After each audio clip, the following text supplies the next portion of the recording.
All right, here we are. Hello, Georgios. How are you? Welcome. I am so excited to do this series with you on astropsychology. You have a background in somatic and psychology, as Hmm. well as you are an astrologer and you have a deep interest in trauma. So, tell me a little bit, how did you get into all of this? And really, how do you bring all these different fields together? What is the purpose? What is your thing in here? Yeah. So my thing is to help people reconnect to what is it originally that their body was trying to do and to express throughout their life. Their body, I always say, the subconscious is the body expressing itself through that. And if you have access to what it is that your organism, your being wants to do, then you know what to do. You can orient, you can find a place in the world where you can bring your skills out. And I studied family constellation therapy and somatic experiencing because it allows me to understand my place in the family, what the family expects me to do, what do they want me to do, how did I get part into this programming, what program did I get, and how can I work with it, and what parts of it are not good for me, for anybody else, and how can I change them? So, is there anything in your life that really shows up like that you could change or understand? Could you tell us how? It's a very unique niche that you are in. So, I'm just wondering, how did you get here? What happened in your life to bring you here? Yeah. I suffered from a skin disease in the face when I was 16, and I knew it had a psychosomatic cause already at the time because I wasn't doing anything physically that could explain it. There was no explanation. None of the doctors could diagnose me. They couldn't help me in any way. I couldn't find any cures online. So eventually, I got into fasting. It got better a little bit. And after detoxing for a few years, I found out that even the detoxing had its limits. No matter how Mm. much I clean my body up physically, there's still something that's just not going away. And why is it so stubborn? Where is it coming from? So I had to look for another cause. And the cause I found to be in my family history. And I found exactly specifically where the skin disease was coming from. Because even after all the years of fasting on fruit, fasting on juice, on water, with animals and everything, was not going away. So, Finally, what did you find? I found out that I had a repressed masculinity on my father's side of the family. The face, I found out, is an expression of masculinity because it's ruled by fire. Hmm. And when the fire gets stuck in the head, it causes the inflammation. Mm. And why would it get stuck? I've asked. So I found out it was because I felt like it was not safe to ask for what I want. To tell Mm. other people, here, this is what I want you to do. I need you to cooperate with my needs. And I never learned how to do that. It was not allowed in my family to do such a thing. It was considered to be a sin to ask for what you want. And my grandfather died from blood cancer Mm. in his 40s. And blood Yes, cancer is also ruled by fire, fire. by Mhm. Mars. Yes. And then my father, I found out, is the biggest coward I could possibly think of. I've never seen a bigger coward than my father because a person spit in my face once. He was there. And I told this person, if you want to fight me, we can fight. And then my father, he ran away. He ran. And I knew, where is this coming from? Why would somebody be so cowardly? How? Mhm. And I understood, I put all the pieces together, you know. That's a very big detective work, psychological detective work. And actually, I have come to the same conclusion now because I come from a family of four doctors, Western doctors. And I was like that, half my life, like, very scientific minded. My father's very intellectual, my mother's very spiritual. I didn't accept the spirituality or religion. I was very, vaccines help us, antibiotics help us, medicine has all the answers, science has all the answers. And then I grew away from this position and came closer to my mother's position. And I started, all this holistic journey, which I call my 30-year-old holistic journey. And I started realizing that whenever you go into alternative medicine, it talks about all the parts of the body, the emotions and mind, the spirit, the lineage. And now I'm also doing a course in addiction. It They all are talking about these patterns in our family history. And in Ayurveda, you have to heal the body and the emotions and the mind, because they're just different layers. And yes, you're right, you can detox the body, but there's a limit. If you are not going deeper into your subconscious mind, into the emotions, even deeper, if you're not going into yourself, why you are here, who are you, why are you trapped, then you will not progress beyond a certain limit of physical therapy. I absolutely agree with you. In fact, if you do all of them, then the balancing is much higher. Anyway, Yes. so that's what we want to talk about. Can you tell me, what do you think about the water element? Because we will cover all the elements one by one, and the planets and how they contribute to our lives.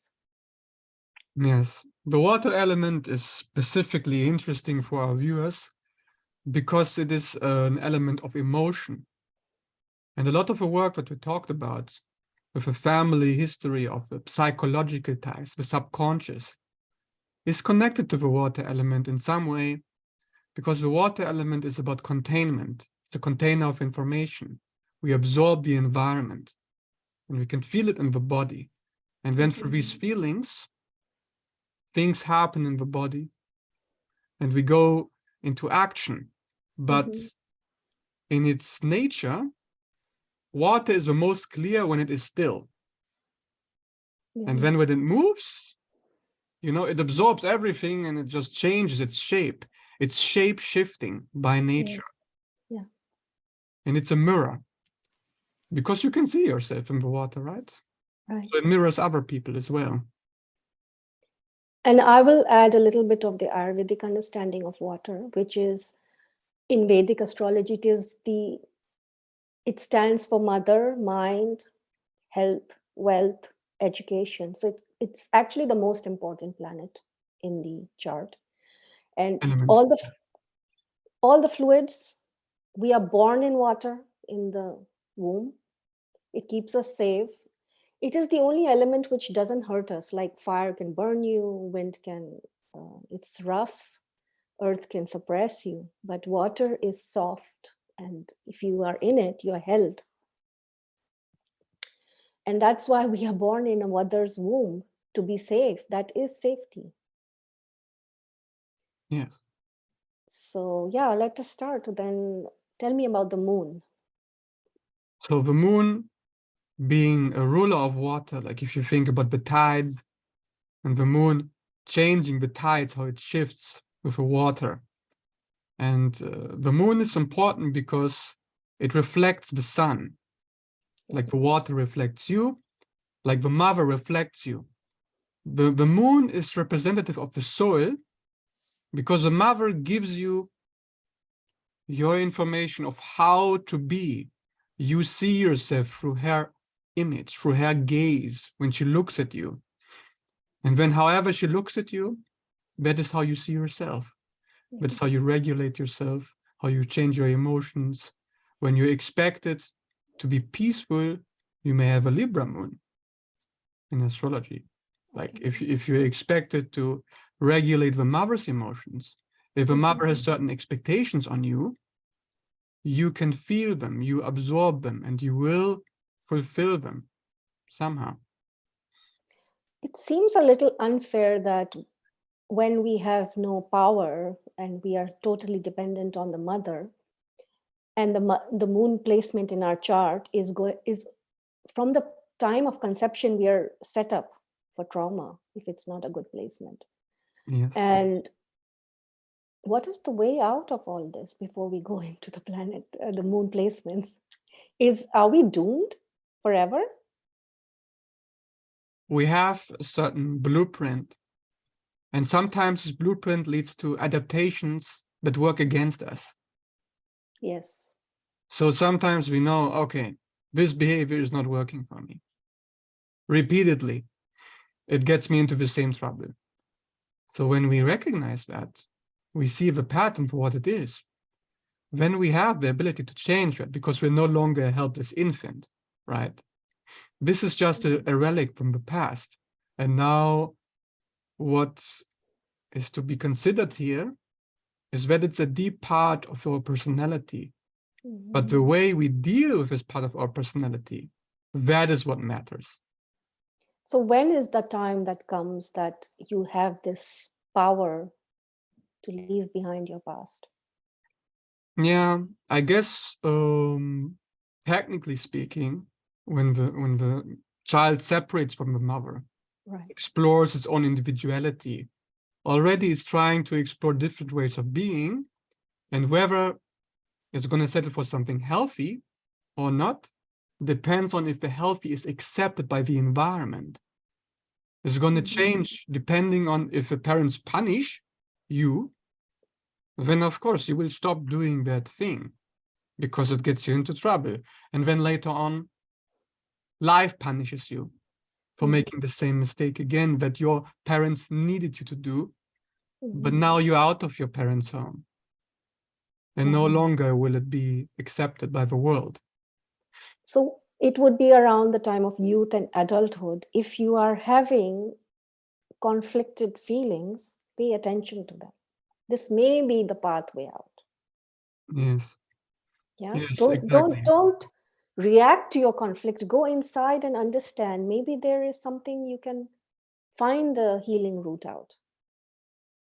Yeah. Is- It's Okay. very difficult for people, right? Yeah. Because they want to know what is wrong with them, but they have conflicting voices, Yeah. contradicting information.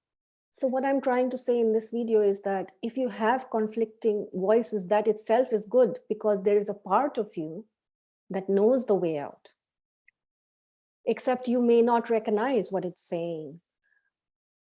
You can get a consultation, you can get a counseling, you can do meditation to see what that voice is saying so you can support it. Yes, exactly. I think that is a very good point. That's basically what our work was going to be about, to find out what is the correct voice, where are our parents' voices that are working against us coming from, which Mhm. are they? And when we identify them, then it gets easier. Wonderful. So tell me, which is what do you want to talk about? The worst placement or the best first? So when we talk about the moon through its signs, the Mm-hmm. houses, yeah, we can. So should we start with worst or best? I'm not sure. I have a Let's Libra start with the moon, worst. so I struggle with making decisions. We'll start with the worst. So we are moving towards optimism and hope. Okay, that sounds good. So technically, in traditional astrology, they say that Scorpio moon is the worst Yes. because the intensity of the mother gives the child psychological urges to change other people, to control other people in the environment, to regulate their own emotions. The reason I say that is because Scorpio is about change, transformation. Yes. Wants to transform something, has to transform, but it's an interpersonal sign. It's not about transforming just me.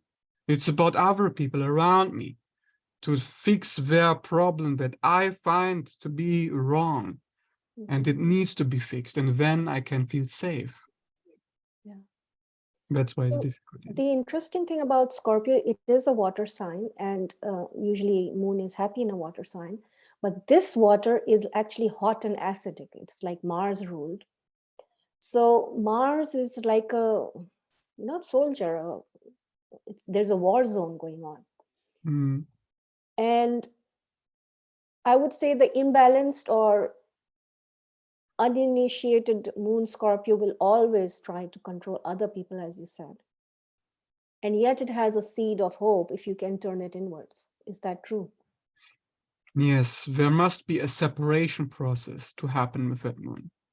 The Okay. reason why it is so fixed in creating the change is because the Scorpio person wants to separate themselves from the problem to get rid of that which is causing them to feel stingy.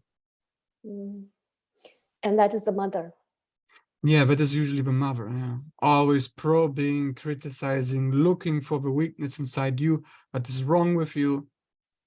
So you feel like the only way to protect myself against that is to put the attention back onto you. And does that voice become your own voice somewhere inside you? That criticism, Yeah, that sure. okay. The way you deal with your emotions Mhm. is the way you regulate your needs. So let's say you have a need inside of you, like maybe you need to recharge, you need to get out of a group of people. And Scorpio says, we really need to do this. Like, this is top priority, which is good based on the water, right? I mean, that is why water is good for the moon, because there's a certain density to it. Yeah. So how does the Scorpio separate? Is there any Yeah. So pathway? usually when I say separate, I think about the image of cutting the mother's umbilical cord. The Scorpio moon person has been so dramatically dysregulated by the environment and other people because the person is not really separate from other people, hasn't Mhm. separated yet. It's Mm. something the person has to do. It's like, I need to let the other person die so I can be reborn, ironically. I need to let them get off my hook. So in other words, I'm hearing they have to, if they need to really, really be reborn, they have to establish their own true identity, which is a Yeah, struggle. exactly. Yeah. To say, this is what I'm about, what other people do does not affect me. Their Yes. choices have no influence on me. Mm. Have you seen any Scorpio moon that has reached this point? Yes, I've seen some Scorpio moons which have actually also become psychologists who work in this field. Like I have some colleagues who have a Scorpio moon. Mm. And Okay. these people, they usually get so invested into balancing their emotions by themselves, away from other people, because they know intuitively, instinctively, they have to separate from others and they have to become their own regulator. So the Mhm. external locus of control is no more, and it's all on me. Yeah. Okay. So we can move to the next one, the next second worst. So in my opinion, from studying people, I must say that I find Capricorn moon to be the second worst.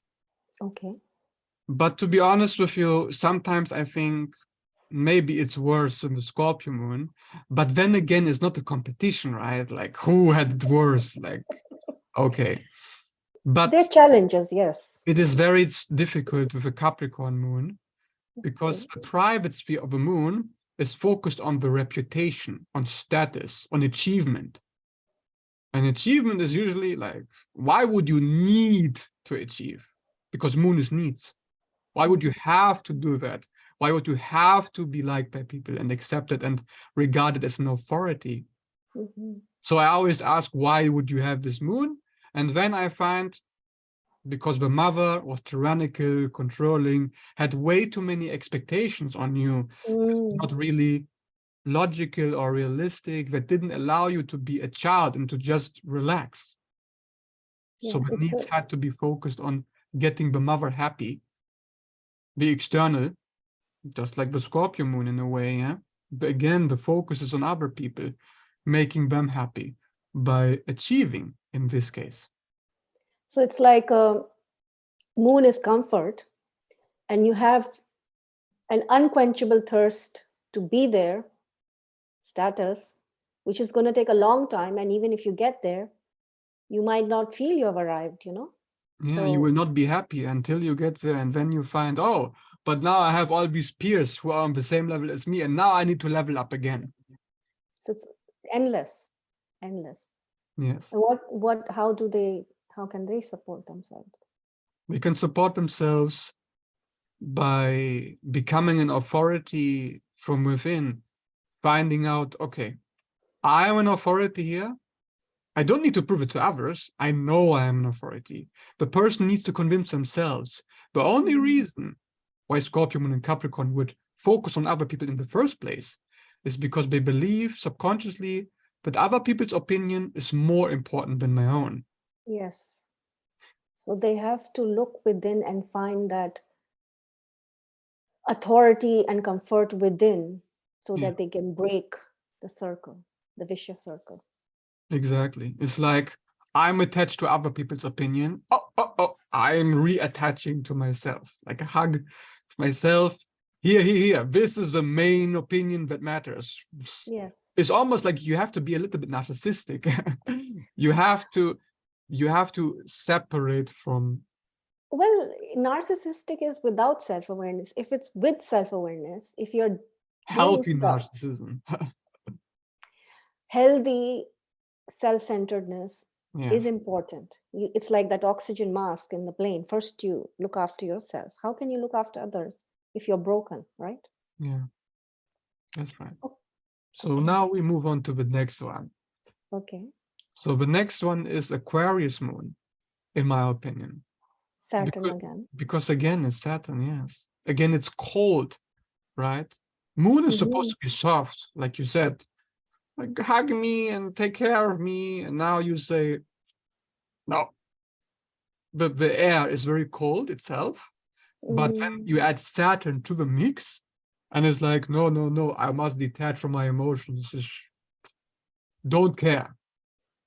It's almost like that ascetic Saturn, the monk kind. You be away from everything.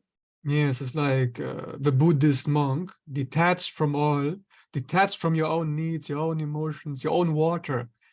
Let it go. And then, of Mm. course, if you let it go too much, then the It's water wrong. just goes all over the place, spills over the ground. Like, what are you going to do? You have to take charge of the water. Water is life. So if you lose it, there's no life left, right? Yes. So what kind of mother creates that situation or In this family? situation, we have a mother that's not really interested in your achievements, not really interested in criticizing you or you doing any problem solving necessarily, but more in be one with me, like a hive mind, because Aquarius is about teamwork. It rules the Mm. 11th house of friends. So the mother needs you to be her friend, to be on the Mm. same wavelength. Like the water of the sign of Aquarius, it's about maintaining equilibrium with a collective. So it's like the mother pulls you into a kind of collective of her own. And if you do not Mm. comply to the Borg cube, then you will be assimilated. So basically, you cannot have your own separate status. You have to be with her on for her. Yeah. So this is about being liked of the community, being a community figure, attaching yourself to what I was saying about you again. But here it's about what are your contributions? How can you let go of yourself and just serve me? It's almost like a cult. Yeah. So what happens to a person successfully doing that? They detach from their true identity? Yeah. They have to, instead of worshiping the group, unfortunately, I have to say, better put yourself first again, because it's the opposite of Leo. Leo is like me. Mm-hmm. But the Aquarius is like, no, you, don't forget me. My needs not important. My moon, nothing. Mm. So you have to shift the focus, right? The focus has always been on sacrifice. Yes.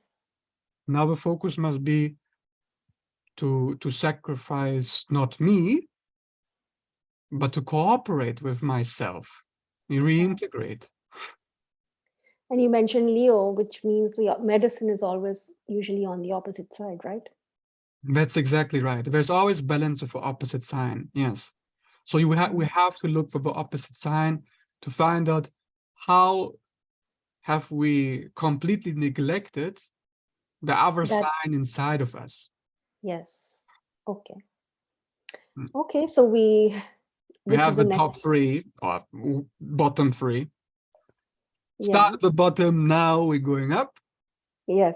So we So come, are we, the worst is over, or we still have one or two more? I would say the worst is over, yes. Okay. So now we're going into more the neutral area. Yeah, now it gets a little bit more blurry, more Hmm. controversial, where the astrologers debate which is next worst. So we could say, I would suggest that we should go with the air signs next, the air Yes. moons, because air is very cold, very anathema to the water. Drying. Yes, it's drying, right? Like water is hydrating. The air comes on your skin, the water goes away. Yes, because it sucks it and evaporates it. Yes. Mm. Okay. So So I which would sign? say Gemini moon. Yes. Okay. It could be debated, is it Libra moon that's worse or Gemini moon? Hard But you to say, prefer they're very Gemini. similar, yeah? Very So similar. why do you pick Gemini? Because at least once Libra moon has put their mind on something, they stick with that. Okay. But Gemini moon, they just don't want to stick. They don't like it. It's a mutable placement. And mutable for the dense energy of the moon, mutable quality with that is also kind of opposite to the energy. And Gemini is about two faces. So I have my emotions within, but here is how I act on the outside. So what I feel within is opposite to how I act. That is the Mm. nature of Gemini, really, to have two controversial personalities. And of course, with the moon, you want to be, like I said, in harmony with what you're feeling. If your actions are not reflecting what you're feeling, of course, it's not good because it's working against you. So what kind of mother or family environment produces this situation? Yeah, with a Gemini moon, is usually a mother that cannot decide if what you are feeling is important or not. It's kind of chaotic environment. Sometimes she takes care of you, sometimes she does not. Hmm. So you kind of question yourself, like, am I now important? Is my moon important now or not? Like, how do I figure this out? And external appearances usually become the focus. Like, however I look on the outside, like if I look really bad, then she will take care of me. And if I look really good, then she will not. So what is the way out of this? Because both are wavy. Gemini is moving and Moon is also a wavy Yeah, planet it's very with changing moons. in general. So the Gemini person, they have to say, if I feel that I cannot express what I feel, you have to go over that fear. Like then again, you look at the opposite sign, Sagittarius. Yes. Sagittarius moon is like, I feel something, I will blurt it into your face, scream It's it in. targeted. Yeah. Like there's no filter. It's almost the opposite. But here the filter is too much. Like what, how much emotion are you going to show? Where is your boundary? Are you never going to show any emotion? How much is it going to be? You have to create structure around how you deal with that. Can't And just how put can you things up create in the the air. structure?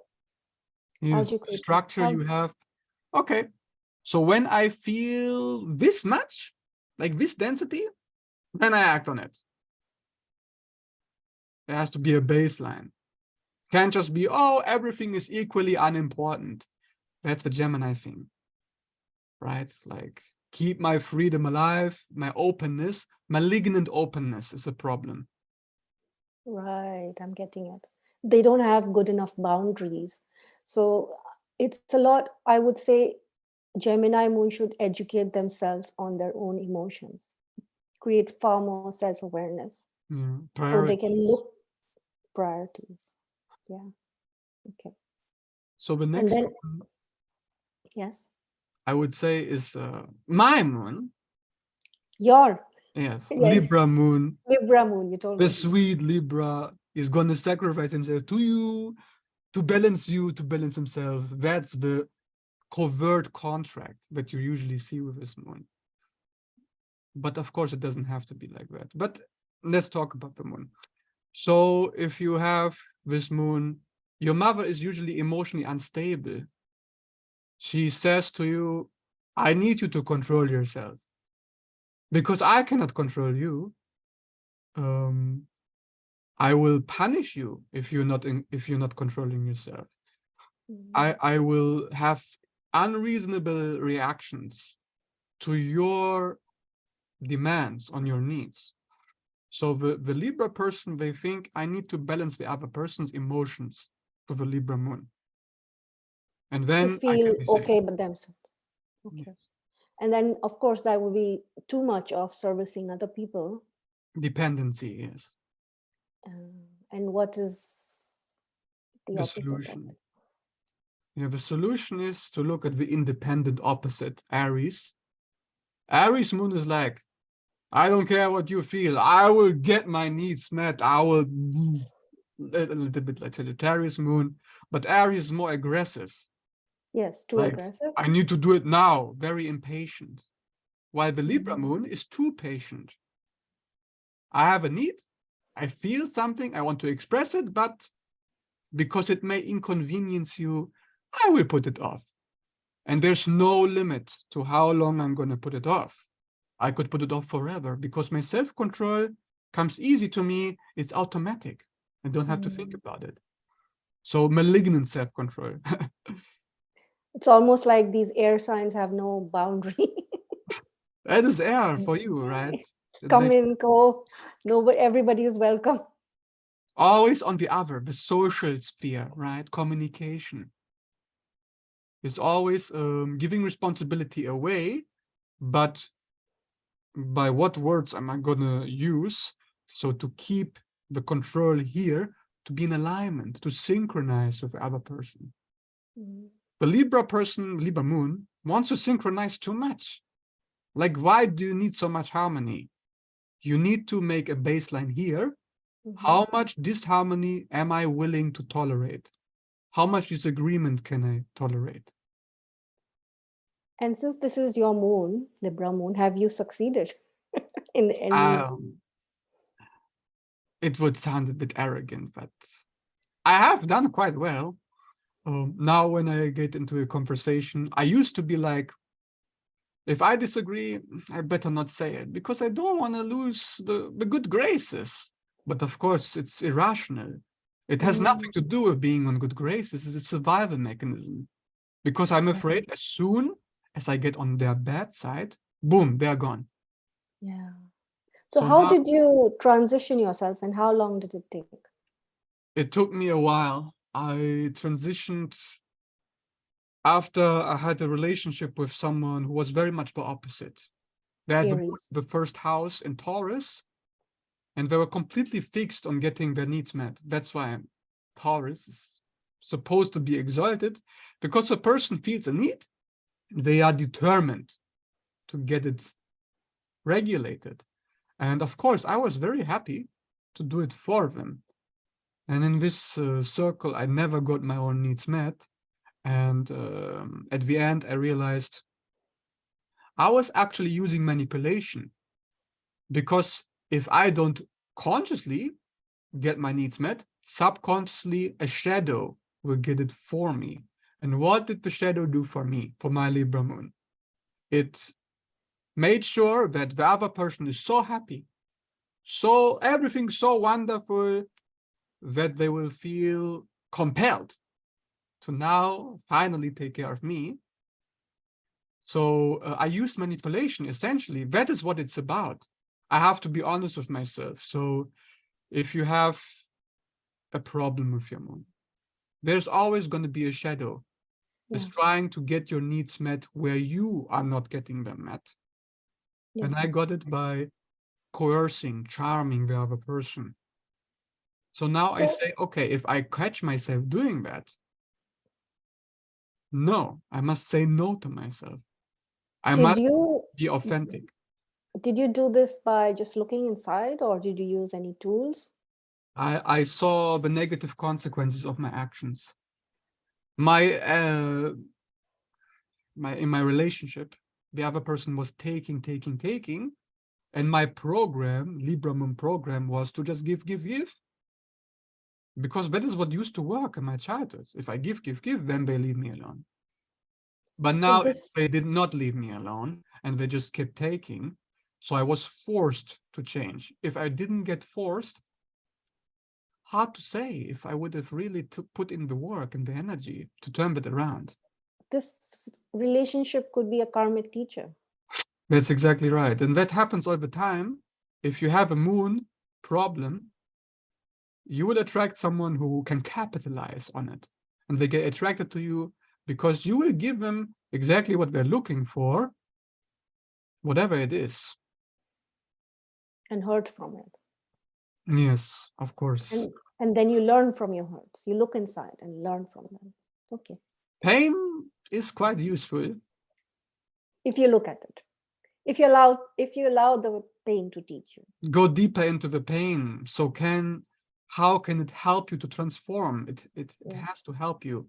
You cannot just be like, oh, I have this negative relationship, but it's not my fault. I have nothing to do with it. It's all about the other person.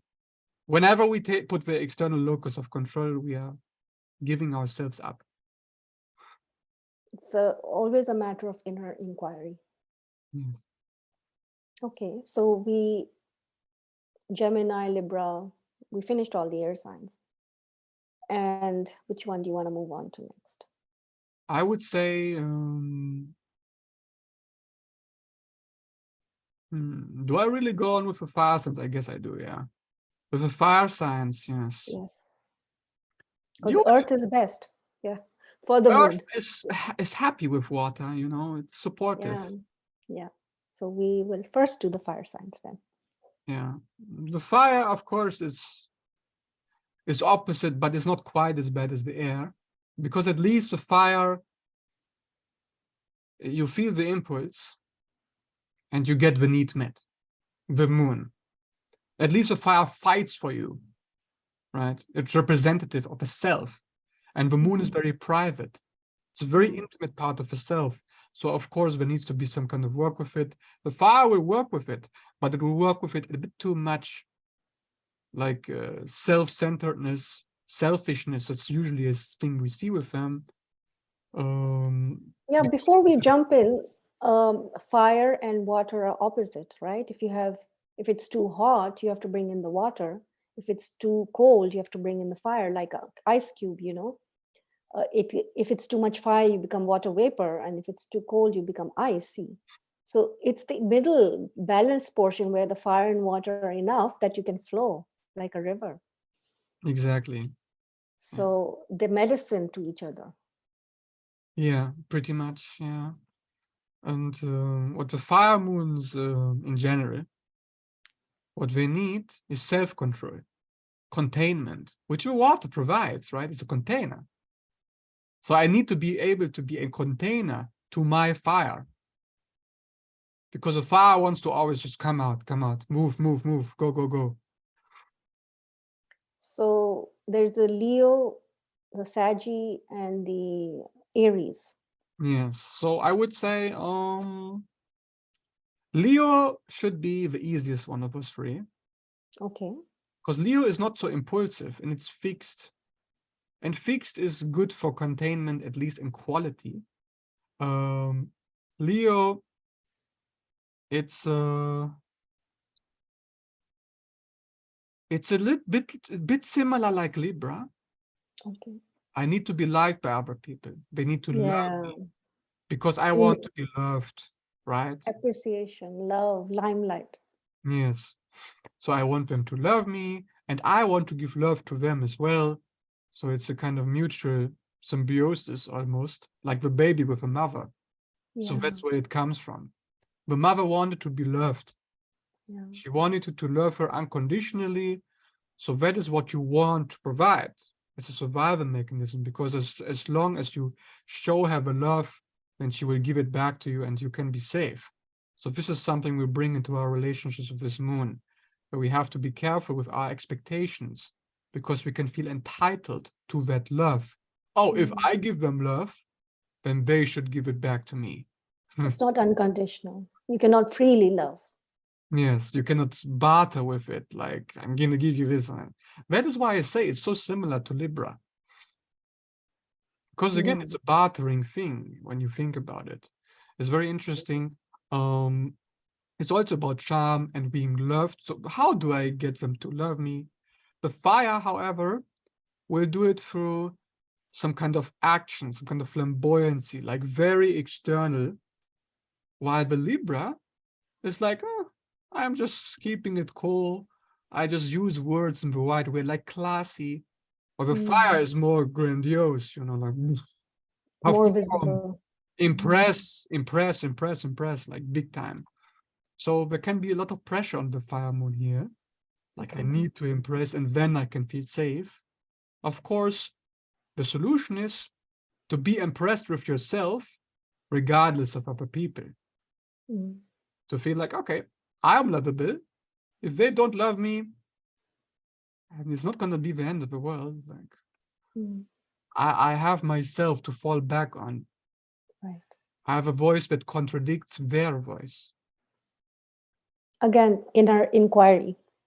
Yeah, and of course, there's also the other side of it. There are also Leo moons where they only listen to themselves.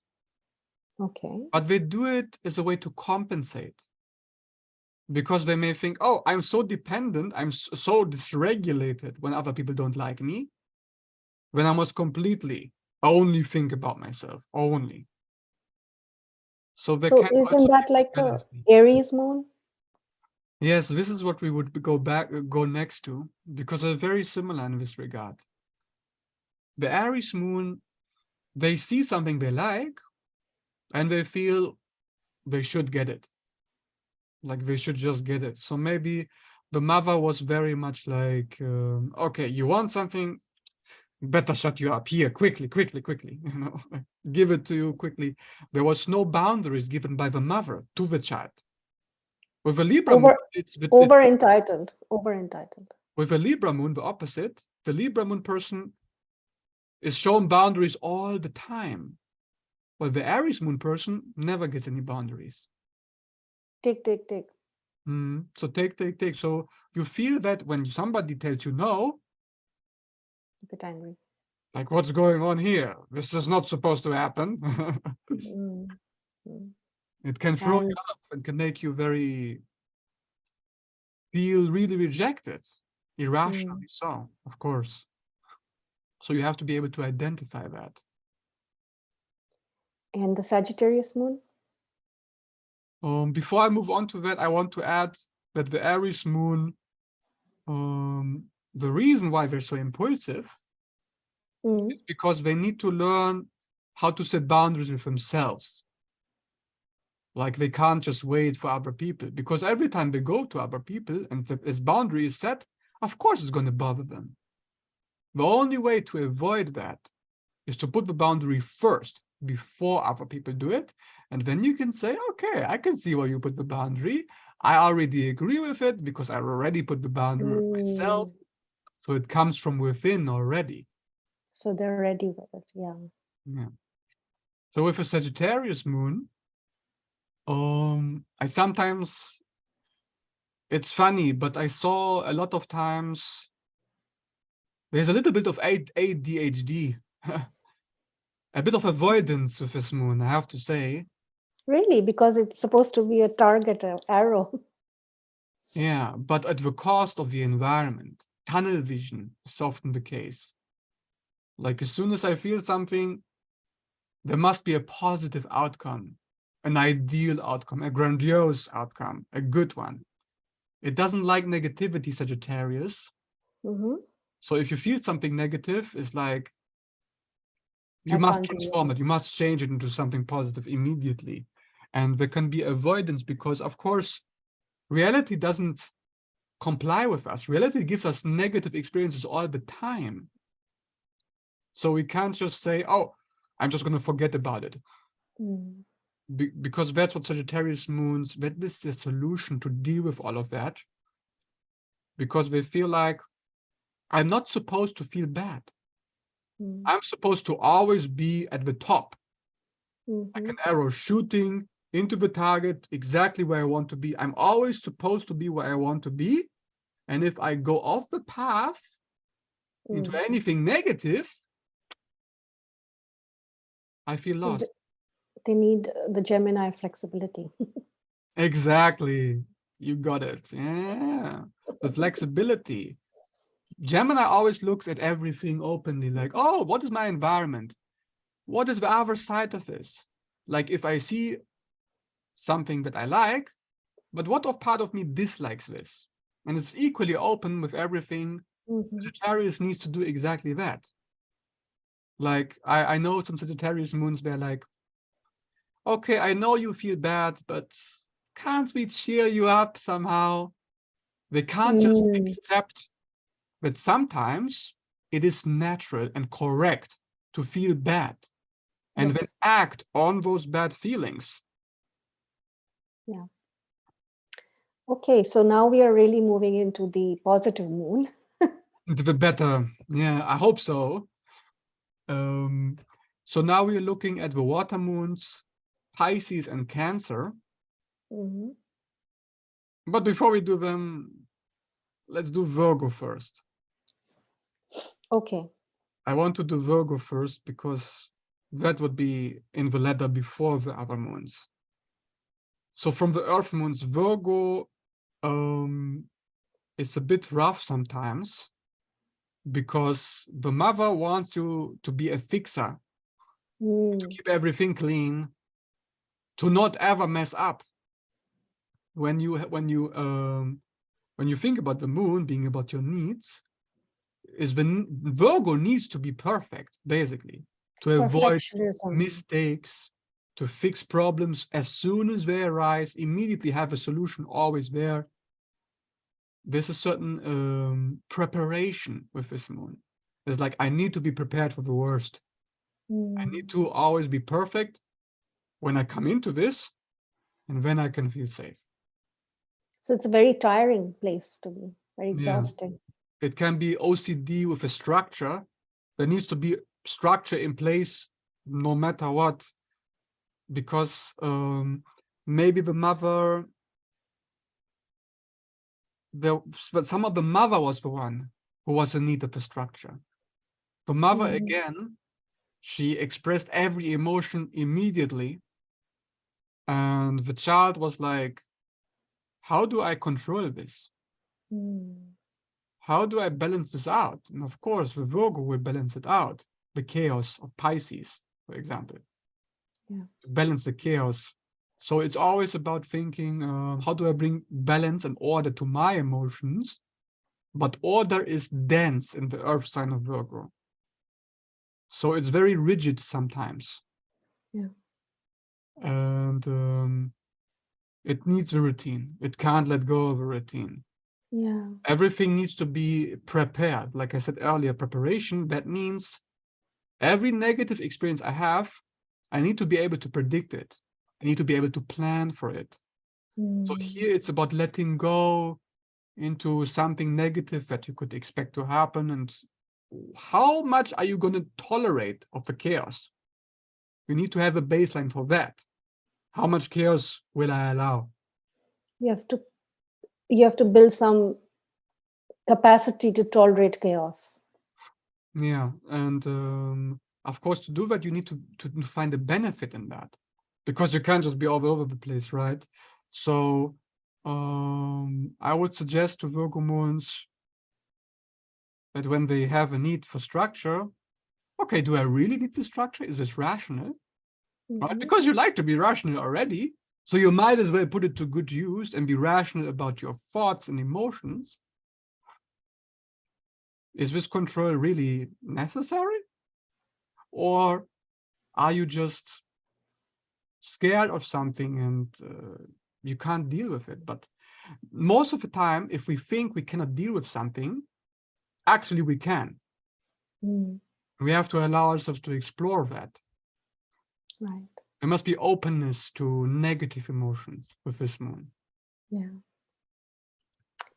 Okay. So we are left now with Pisces, Cancer, and Taurus. Exactly. So those are the, I guess you could say, top three. I need to address Pisces moon next, Okay. because Pisces moon is very similar to Sagittarius moon. It wants to look for the best in every given situation. But because it's water, it's connected to its feelings. And it actually appreciates even the negative experiences, basically automatically, because there's this victim thing with Pisces, like, oh, I am a sacrifice and I am letting go, and then I will be saved. Like, I just put myself into my mother's arms helplessly, the sweet, innocent one, and then she will take care of me. So somehow the mother of a Pisces moon person was extremely attentive, overly attentive. Like, Attentive. yeah.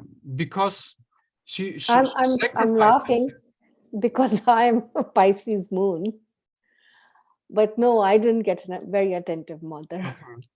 Well, if I think about it, when I say attentive, when she saw that there was something wrong with you, it's like she needed there to be a solution for that. Hmm.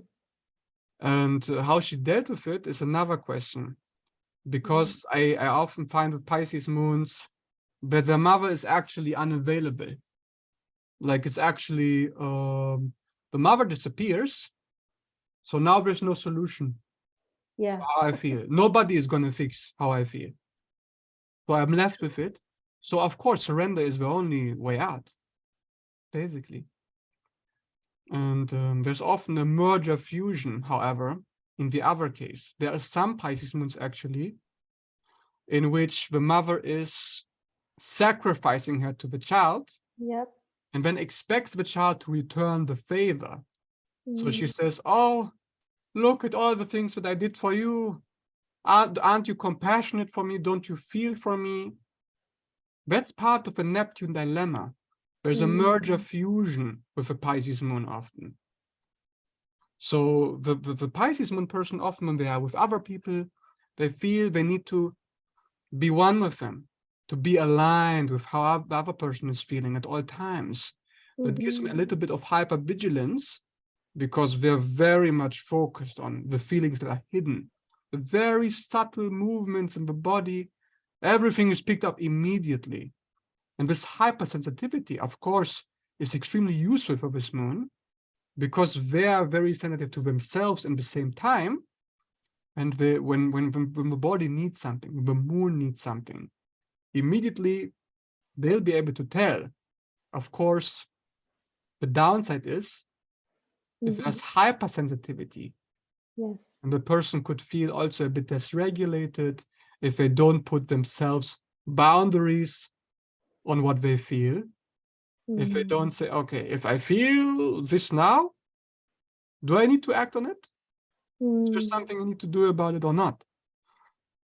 So water plus water may be too much water and making even gloominess sometimes. A little bit of this moon, definitely. But I do have to say it is a good thing, because usually it's very easy to deal with this moon, because if you already are so natural in going into your emotions, then you're much quicker to find a solution for what your problem is. That's true. Yeah. Make some introspective, so it's an advantage, I would say.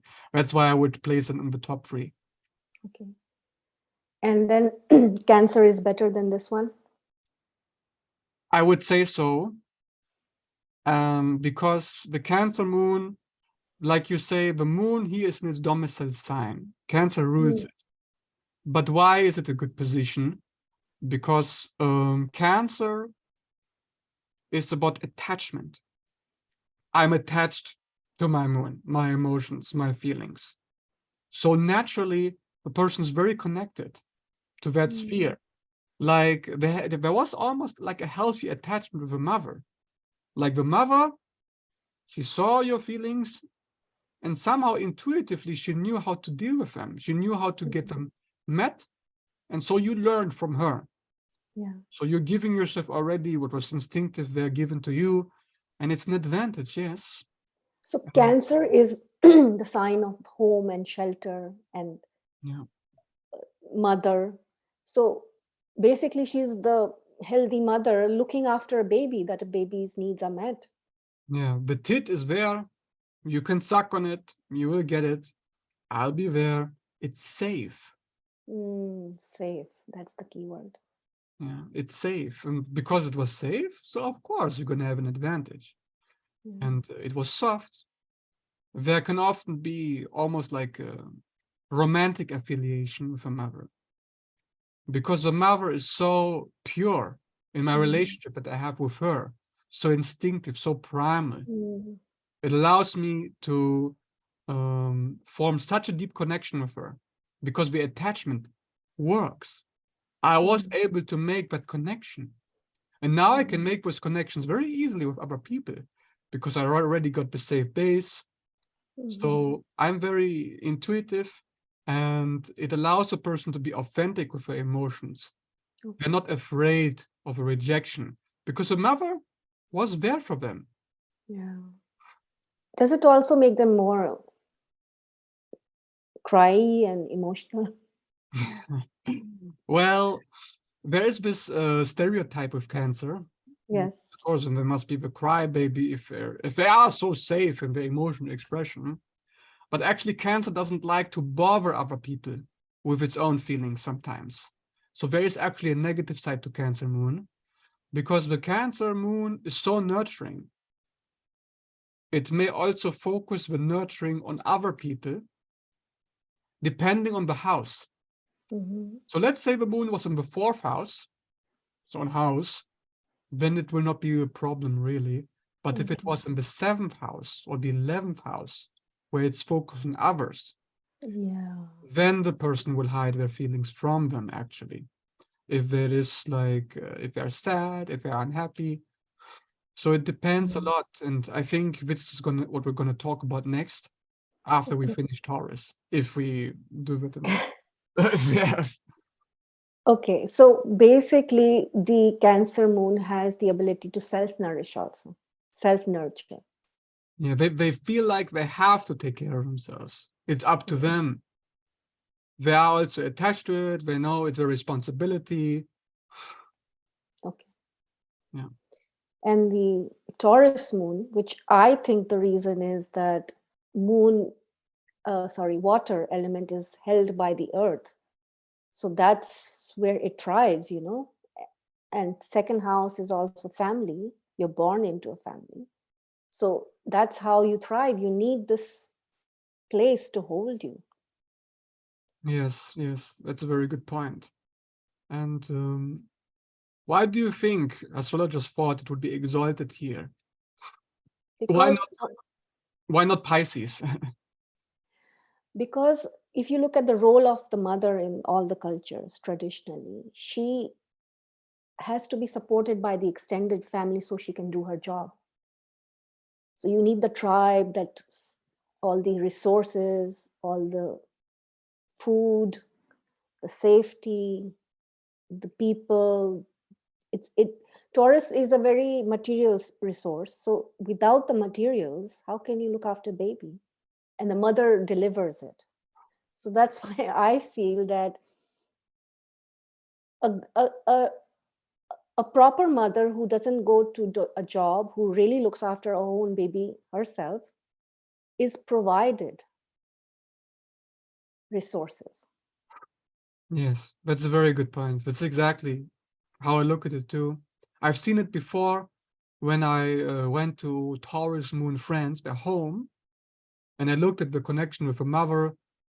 The mother is always there. She just provides for everything immediately. The money, the food, the comforts. Immediately, the mother is just doing it. And she wants to. She loves to. So of course the child feels like, okay, then that's gonna be my priority as well, because that is where my happiness is. And it's very instinctive. Yeah. Yeah. So moon is best when it's safe, And that is the most safe environment. Yeah, Then the it is moon very can stable, relax. right? It's like, well, the moon is changeable, like you said, right?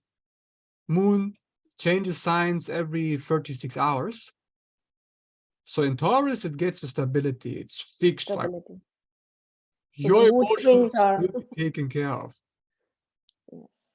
The negative, however, Hmm. because of its fixed nature, um, there's almost like a self-control, where Mm, I can't really tolerate any disharmony in my moon.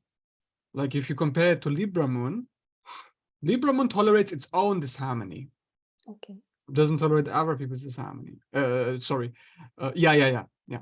And with a Taurus moon, doesn't tolerate one's own disharmony because it needs to be under control. I'm used to it. I'm used to Mm, everything. I'm used to getting everything that I want. mm. They want to live in the safe zone. Yeah. So unsafe zone is uncomfortable. Yes. Like when the Taurus moon person is hungry, I have a Taurus moon father actually. Like immediately, I need to eat. If I feel that I need to eat, I need to eat. No, it's like, do it now. It's a bit impatient. Okay. So the Even if you're needs are met thinking here. to be patient. Yes. Like a baby comes and the needs are met. You need milk, I give you milk. You need safety, I give you safety. Yeah, it is the comfort zone. So Mm, usually this moon doesn't change very much throughout life. One of the least changeable moons, for better or worse. is the Taurus moon. Yeah. Well, good thing it started off well. Which moon has the maximum potential to evolve and change and become better out of all these 12 moons? That's a very good question. To evolve, are you asking if there's like a max baseline for the potential a moon can reach? Not reach. I mean to say, we, as you said, we all come in this we come to the womb, and our moon is going to affect our mind in the womb. So, in a way, we are already constrained even before we are born. So, which moon, after suffering and the life consequences, has this ability to evolve and reach a point where they say, okay, I left my past behind. I am now my own person. You mean out of the 12 moons, which one would have the easiest time to do that? Yes. That's a good question. Like now you're asking me, what is my experience taught me personally, and this may surprise you, but I found that Scorpio moons, they have consistently been able to show up in my readings, my experiences with them. They've been able to consistently reach a very good point. Maybe because the need for them to change is so great. I think that's They get beautiful built up. that this is actually the most debilitated position for the moon, and that they can succeed. I think that's wonderful. I've never heard that from an astrologer say that they do succeed. And if they can succeed, then anybody can succeed because Exactly. That's a very good message. It's ironic, yes. yeah, I love it. I love it. Thank you. Thank So, you. what else did you want to add? Because we have spent the whole hour on the moon, going through everywhere. Mm, um, the moon in psychology, it's your needs, but the needs are private. The moon has a certain hidden nature to it. It's not like the sun, the external, the authority, this is what I do. No, it's what I feel. The feeling is in the body, and to be connected to that, to have a healthy relationship with the moon, you need to have a good relationship with your body, with your instincts. Right. Beautiful. Instincts, that's why Taurus, right? Taurus moon is exalted because it rules instinct as well. I see. Well, I think that's the best message so far because I mean, traditional psychology was like you talk to a person and, try to explain why you should become a better person. But it's moving away from there and you're going into the body. People are listening to the body. So you do body therapy. Mm. You listen to the emotions coming out in different parts of your body, like a racing heart, a sinking stomach, tightness in the throat, throbbing head. These Body are your connection. emotions pushing the body. They have a message. So listen to these body sensations. And uh, I think holistic healing or body work or somatic therapy, and I myself do compassionate inquiry counseling. So that is, again, you listen to the body messages. What is the body saying? What does it want? Because the body cannot speak English or Italian or German, cannot say, I want this. It can only throb. You can ignore the throb. You can take a medicine to silence it. You can get distracted, look at a movie, but the throbbing is going to stay there till your attention comes back again. So better listen to the message. So yeah, Yeah, that's a beautiful ending for this. Very good. I like it a lot. I actually enjoyed the conversation with you, and I got a lot more than I thought I would. Thank you. Yeah, thank you.